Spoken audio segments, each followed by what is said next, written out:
истории о рубашке счастливого человека существует в разных версиях. Мне хочется сравнить историю, которую записали в итальянской провинции Фриули, и истории, которые пересказал граф Толстой. В русской версии этой истории царь заболевает, и чтобы его вылечить, врач говорит, что нужно найти рубашку счастливого человека и надеть ее на царя. Подручные отправляются искать эту рубашку для царя и обнаруживают, что, собственно, счастливых-то людей нет.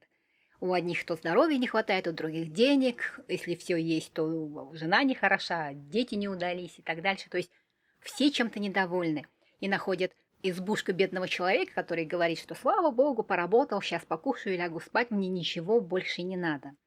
Вот, и там министры врываются и пытаются взять рубашку у этого бедного человека и обнаруживают, что у него рубашки нет. В русской версии, в толстовской версии, доволен своей участью только бедный человек, который работает, там, спит, и у него очень маленькие потребности. То есть, по большому счету, и этого счастья, как бы его нет, его нельзя никому передать. Лично мне больше нравится итальянская версия той же истории. Царь ищет этого самого счастливого человека не для себя, а для своего сына, который все больше впадает в меланхолию, и совершенно непонятно, что ему нужно.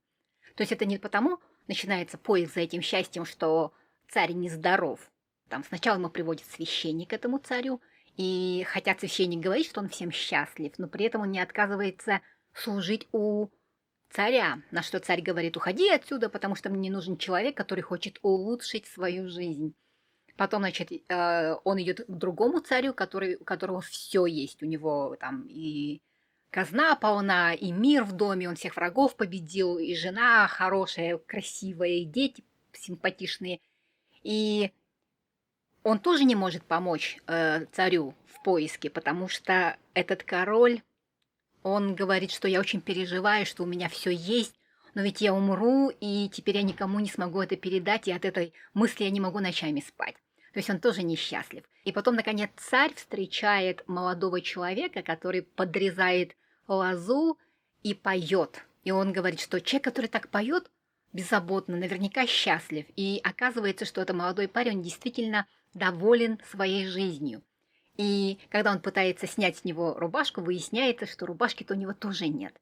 То есть, по сути, вроде как версии не очень отличаются, но вот мне кажется, в чем отличие, собственно, счастливчик в итальянской версии, да, это молодой, красивый, здоровый парень, который занимается такой, ну, работой, которая ему нравится. И ведь я подозреваю, что этот молодой, красивый парень, ведь он наверняка влюблен. По большому счету получается, что хотя цель недостижима, рубашки счастливого человека не существует, в итальянской версии есть хотя бы надежда для всех остальных, потому что по русской версии ты должен просто иметь маленькие потребности. Тогда как мы все можем быть молоды душой, влюблены в кого-нибудь и быть довольны тем, чем мы занимаемся.